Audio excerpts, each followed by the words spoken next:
বাবা, আমি কোনো অন্যায় করিনি, অন্যায় প্রতিবাদ করেছি মাত্র। কিন্তু এর পরিণতি যে কত ভয়াবহ তা তুই জানিস না। যাদের সাথে তুই মারামারি করেছিস তারা বড় খারাপ মানুষের রাজা। কিন্তু এই সমাজে তো মাথা নিচু করে বাঁচা যায় না বাবা। তুই একা কতক্ষণ যুদ্ধ করবি? বড় লোকের টাকার কাছে সত্য বিক্রি হয়ে গেছে, চারিদিকে এখন মিথ্যের জয়। আমরা গরিব, আমাদের অনেক কিছুই শোভা পায় না।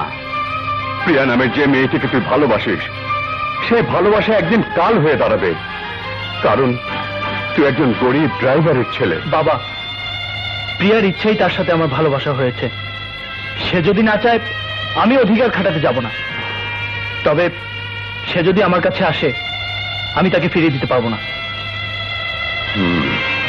যুগের প্রয়োজনে আমি প্রতিবাদ করতে বাধ্য হয়েছি। তুমি জানো না বাবা, আমার মতন একটি ভাই না থাকলে আমার বোন রাস্তায় বেরোতে পারতো না। হয়তো তার লেখাপড়াটাও বন্ধ হয়ে যেত। তুই যা ভালো মনে করিস তাই কর। হয়তো এটাই এই যুগের জন্য প্রয়োজন। ওই 10 নম্বর ডালিটা দে।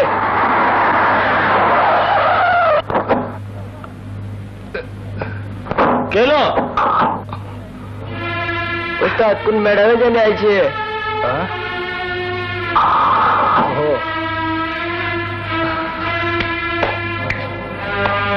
পানি দে।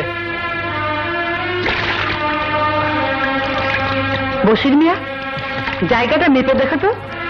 একটা মোটর গাড়ির সেলস সেন্টার বানাতে কত টাকা লাগতে পারে?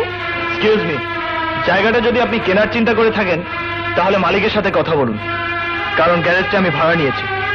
জানি আয়। আচ্ছা, আমি মালিকের সাথেই কথা বলে এসেছি।